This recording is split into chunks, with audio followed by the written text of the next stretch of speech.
Should I be concerned about that firelight flashing? It's probably fine. Hey guys, and welcome back to the channel. I'm excited today. I am in Toronto, right next to the Toronto Pearson International Airport in the Hilton Hotel here. I did do a review of this hotel room, so make sure you check that out. If you're going to be in Toronto, want to be near the airport, it's a decent hotel option for you. So check out that review. If it's not out already, it'll be out soon. And you get a really nice view. Well, kind of nice out onto the apron. Look at that plane right there. You do not see many of these in the US anymore. The Russian Antonovs.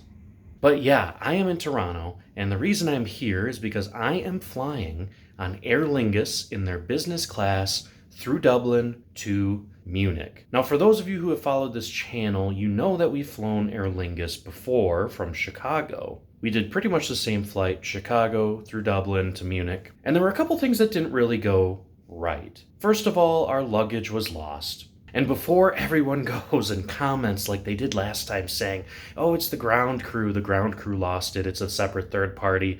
Sure, but we think it's important to tell you that our luggage was lost when we went through Dublin because it is a hazard if you go on this route. Regardless of whether it's with Aer Lingus or not, it's a hazard, so we're going to let you know. And because of that, I am not traveling with any luggage today.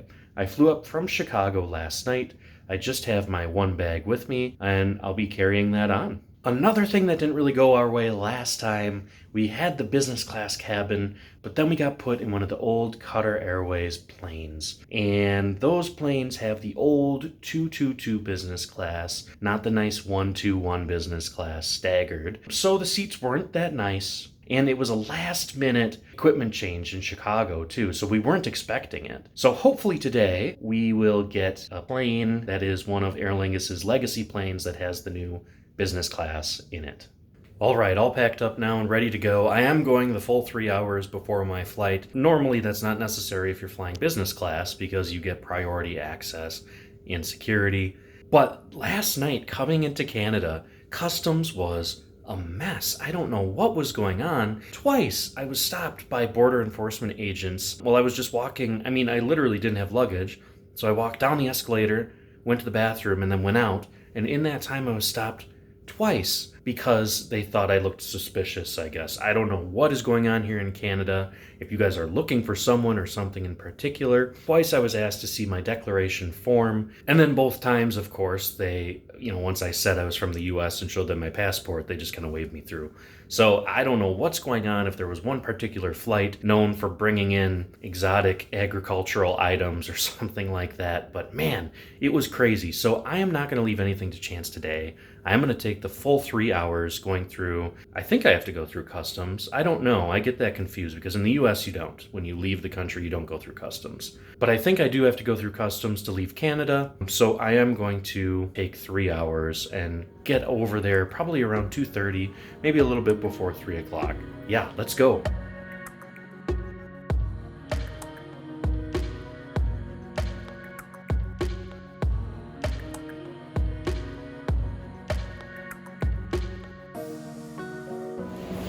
All right, at the airport, I do need to go to the check-in counter, even though I didn't check bag, because they wouldn't let me get a boarding pass online, so we'll go do that now. All right, easy peasy, got my boarding passes. Now let's see how security is here. Shouldn't be too bad based on looks of it, less than 10 minutes, so there we go. Security, very easy, very quick.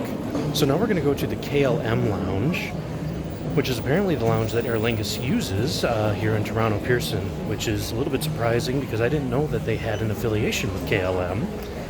But we have plenty of time, so we'll see what that lounge has to offer.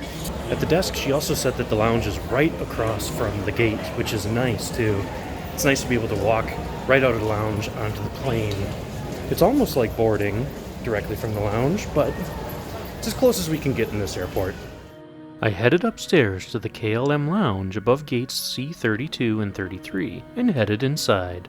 This lounge was fairly spacious, with desk, lounge, and bar seating and several separate seating areas. This ended up being a very comfortable place to spend a few hours before my flight.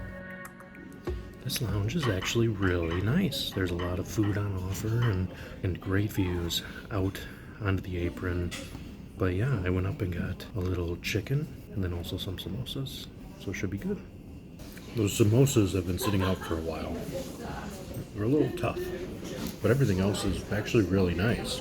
A decent lounge experience so far.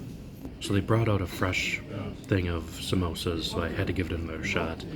And these ones are much better, much better. Food here, really good. It reminds me a lot of the food options you'd get in a Lufthansa lounge. A little bit better than a United Club, of course. So, yeah, not too bad.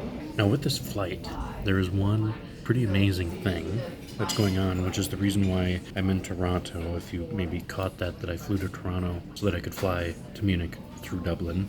The reason I did that is because even with my ticket from Chicago to Toronto and then my flight in business class from Dublin to Munich, I'm paying less than I would for an economy seat from Chicago to Munich. That's pretty insane, and after the flight, I'll tell you exactly how I did that. I spent some time admiring the views and could even see when my Aer Lingus A330 pulled up to the stand at the gates a level below. It was time to make my way down, but I first wanted to check out these little Dutch houses on display. If you've ever flown business class on KLM, you know what these are about. These are the famous Delft houses. They're filled with gin, and there's 103 that you can collect when you fly business class with KLM. There would be no little Dutch houses on my flight today, however, as we were flying with Aer Lingus. Alright, out of the lounge and over by the gate area, but I had to get away. It was so crowded. We'll go over there when they actually start to board, but it's almost like these gate areas weren't built to hold the number of people that go on these huge planes. We did see the beautiful A330-200 that'll be taking us over to Dublin. 22 years old, but she's still beautiful. Really excited to fly and give Aer Lingus another chance. I know we really didn't have the greatest time on the last flight, but the service was great last time. The food was pretty good, but hopefully they redeem themselves in this flight. So I think they're just about to call boarding and we'll head over there. I made my way down the jet bridge to my seat, 5A. The first thing I noticed was this cabin did feel very fresh, and the seats themselves seemed to be in good condition, unlike our previous flight with Aer Lingus. This cabin was in a staggered 1-2-1 configuration, with some seats being closer to the windows while others had a seat-side table at the window and a seat closer to the aisle. There was plenty of legroom in these seats, and they offered an average-size entertainment screen and nearly 22 inches of width, along with the ability to turn your seat into a 6-foot lie-flat bed. There was a small basket for storage under the IFE screen, and a small shoe storage area that was only large enough to really hold one tennis shoe. The seats had 2 sets of controls, one on the arm and one on the divider, allowing you to change the pitch, footrest configuration, lumbar support, light setting, and even turn on a massage feature in the chair. The seat also had a universal outlet, including a USB plug, and a headphone jack. While I was exploring the seat, the flight attendants came around with water, juice, and sparkling wine, which I promptly started sipping on as the menu was provided for the evening.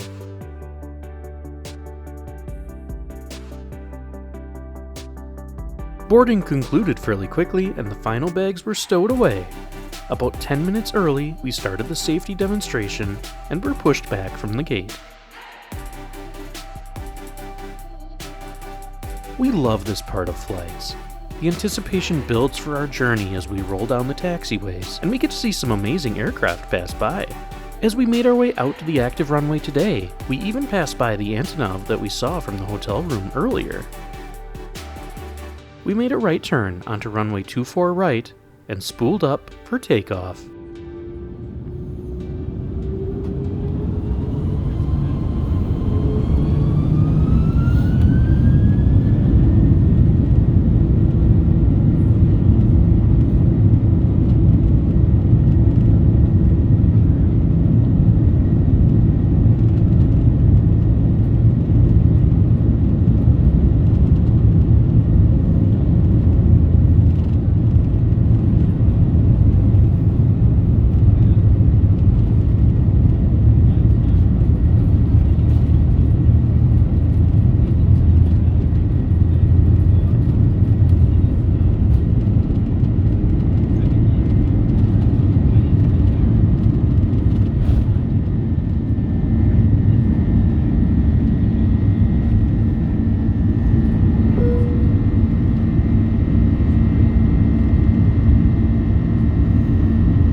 Our route today would take us out over Lake Ontario before heading northwest over Quebec and Newfoundland, gliding over the North Atlantic before landing in Dublin. The total distance was 3,278 miles at a planned flight time of 6 hours and 35 minutes. I was admiring the views out over downtown Toronto when the flight attendants came by with a free Wi-Fi card. Business class passengers are given a code for the Wi-Fi on the plane, which does give you free, albeit slow, Wi-Fi service. About 10 minutes after reaching 10,000 feet, we were also provided with some drinks biscuits, which were basically rosemary crackers, and an onion dip, along with the first round of drink service. It was at this point that the flight attendants took our order for dinner. The dinner service happened very quickly after. Tonight we had a choice between herb-infused roasted pork tenderloin with creamy polenta, a citrus-marinated salmon with rice, and a tofu curry dish. I was going with the tenderloin tonight, but my starter, the saffron poached prawns, came out first with a nice roll and some butter. These prawns were very tasty. Finally, the pork tenderloin came out. Other than being a bit dry, which is hard to avoid in an airline meal like this, it was actually very delicious.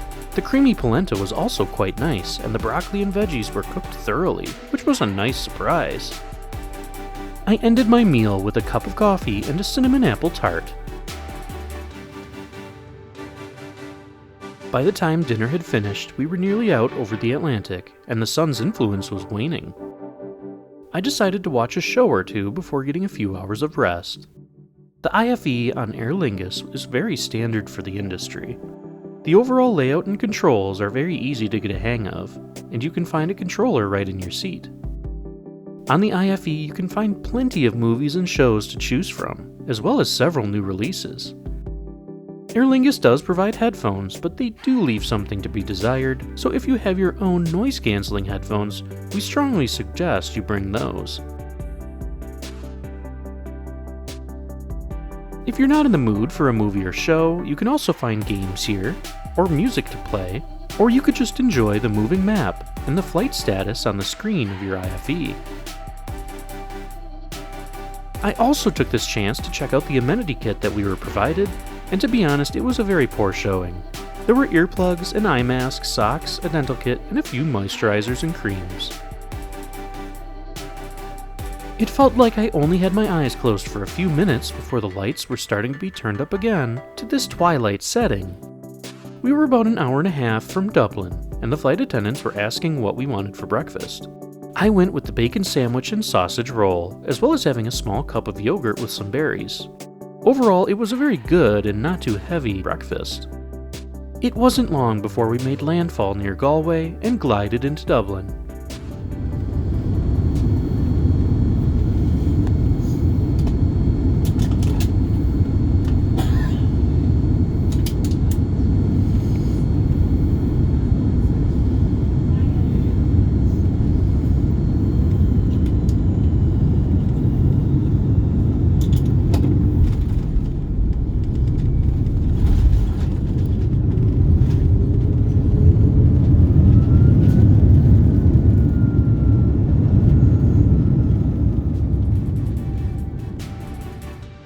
We had made great time today, and we landed just shy of the 6-hour mark, which was phenomenal.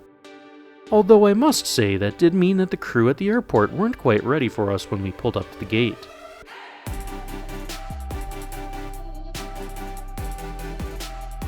We had to wait another 15 minutes before being ushered into the gate. We were finally able to stretch our legs a bit as we walked over towards the lounge to wait for the next leg of our journey.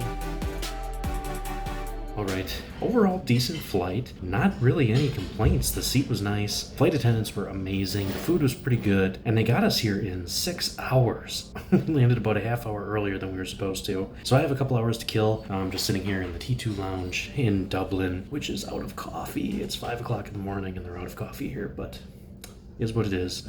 So I get a couple hours to kill, and then I'm on my next flight. But yeah, overall, good flight. But yeah, so now for the secret. How did I pay for this ticket for less than an economy ticket? Now, what I ended up doing is, of course, using points. You guys probably guessed that already. So United actually had a special for 88,000 points. I could fly on Aer Lingus in business class from Toronto to Munich. Of course, that meant I needed to go to Toronto from Chicago, so I bought that ticket as well. That was about $140 on United, and then my total cost after using the 88,000 points was $52 for this flight over to Munich. I don't know, that's a pretty good deal. For a little over $200, I basically got 3 flight segments, one of them the long one in business class, on that beautiful A330-200 that we rode on. So yeah, don't just throw your points away when you have credit card points. Don't throw them away on cash back. Make sure you're looking out for all of those travel deals that you can get and all of the travel partners that you can send those points to. Chase has a bunch, Capital One has a bunch, but I'm sure there are others out there as well where you can transfer points to partners and you get some pretty amazing deals. So anyway, that is where I will leave you guys. I'm going to eat my really hard scone without any coffee because the coffee machine's broken. So my morning isn't starting off that great, but hopefully yours is better than mine. So with that, we will see you guys in the next one.